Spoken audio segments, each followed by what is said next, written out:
Honorable Gary Alejano. Thank you, Mr. Chair. Ako po'y bumoto ng no sa apat na kadahilanan. No? Unang-una, ako po'y tutol na minamadali ang pag-deliberate ng BBL. Dahil po bilang isang sundalo dati at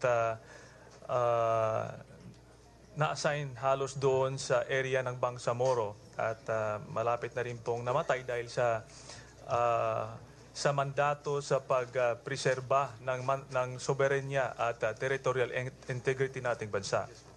Nakikita ko po na pag minamadali po ang isang polisiya, babagsak po ito at the end of the day doon sa mga tao sa ground. At kung magkagulo po, ang kawawa po ay mga sundalo rin. So kaya nga, ang ating pong posisyon, bakit hindi kailangan madaliin?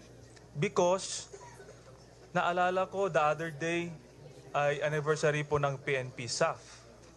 At hanggang po ngayon, wala pa rin pong nakasuhan na miyembro ng MILF at wala pa rin po tayong na-achieve na hustisya para doon sa mga namatay nating kasamahang SAF na kung saan kasama po ang MILF. Ako po at kasama na rin dati ang ating chairman na sinasabi ho natin para maibalik yung tiwala ng ating mga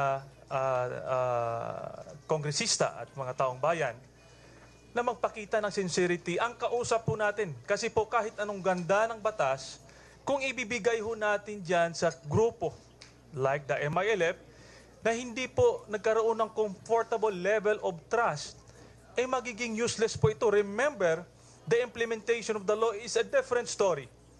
Now, just like sinasabi ko nga ho, nung nagkaroon ng 1996 Final Peace Agreement with the MNLF, lahat po tayo very hopeful. Pagkatapos po noon, ang implementation doon po ang naging problema.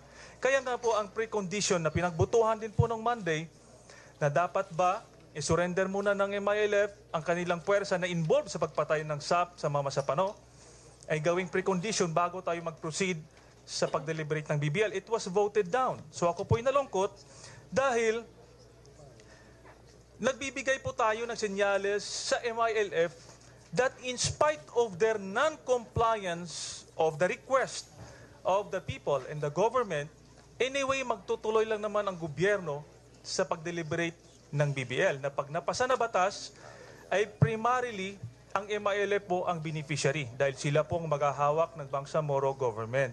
Kaya po ako'y nalulungkot na dapat magpakita naman ang MILF ng bahagi nila na they are trustworthy enough na maibigay itong malaking responsibilidad at napakalaking resources sa Bangsamoro. Kaya nga po, hindi po ako tutol sa BBL kung ito ay dinaan sa masusing proseso na kung saan meron na po tayong acceptability sa lahat ng sektor. Pangalawa, yung proseso po na pag-deliberate ng BBL.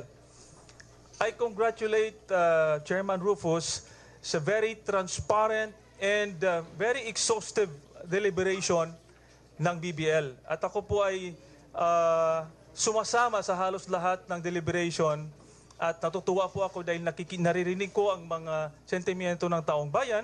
No? At yun, meron din po akong consultation personal, lalong-lalo na po sa security forces ng ating bansa.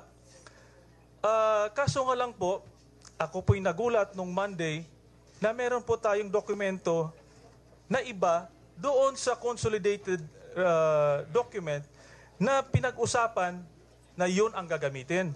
Kaya nga po, wala naman sana pong problema, kaso nga lang, hindi pa ho natin nabasa ay pagbubutuhan na kaagad. Kaya nga po, bilang first termer dito sa Congress, I have a lot of faith in Congress and in the ad hoc committee. Kaso nga lang, nagulat ho ako sa proseso.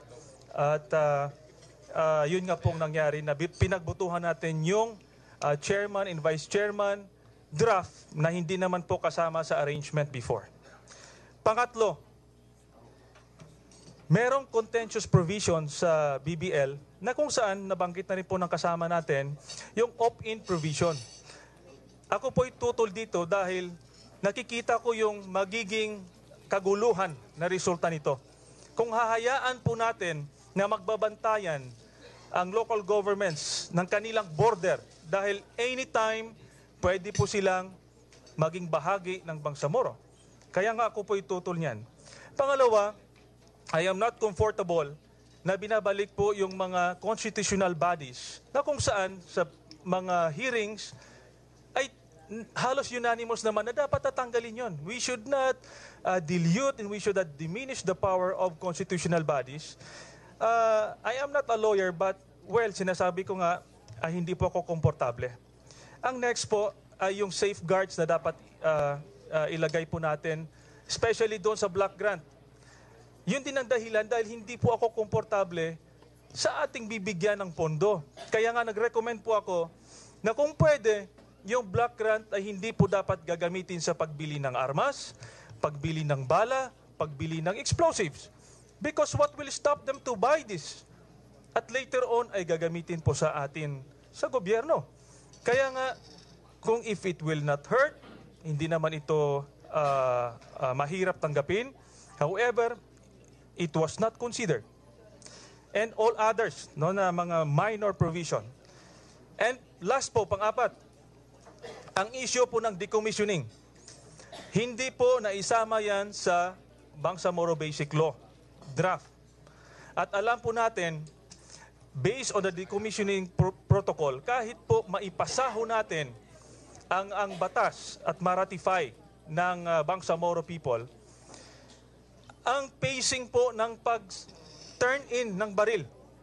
Remember, magkakaroon po tayo ng plebisito na kung saan 70% ng puwersa ng MILF are still intact.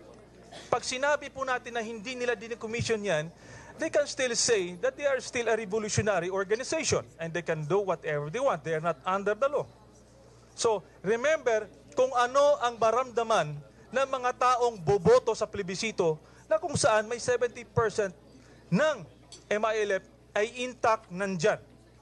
Pangalawa, 2016 magkakaroon ng Bangsamoro government. Kung matutuloy po sa 2016, magkakaroon po ng Bangsamoro government. At that time, meron pa ring 35% ng puwersa nila. Remember, meron silang puwersa na pwede nating consider revolutionary organization at meron din sila sa loob ng gobyerno. We are giving them billions of pesos and they're still maintaining 35% na i-consider nating rebelde or revolutionary organization.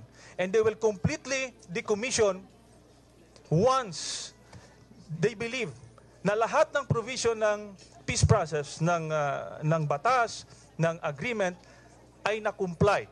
So magpipirma na po sila ng exit agreement, totally they will decommission the forces, but that is subject to their subjective analysis whether the government complied with the provisions of the law. Kaya nga po, ang hirap po napapasok, bibigay po natin ito na meron pa silang puwersa na hindi magbibigay ng armas. Kaya Mr. Chair, yun pong dahilan kung bakit ako ay nag-vote ng no, and I also I would like to interpolate at the plenary when this bill comes into the plenary. Thank you, Mr. Chair.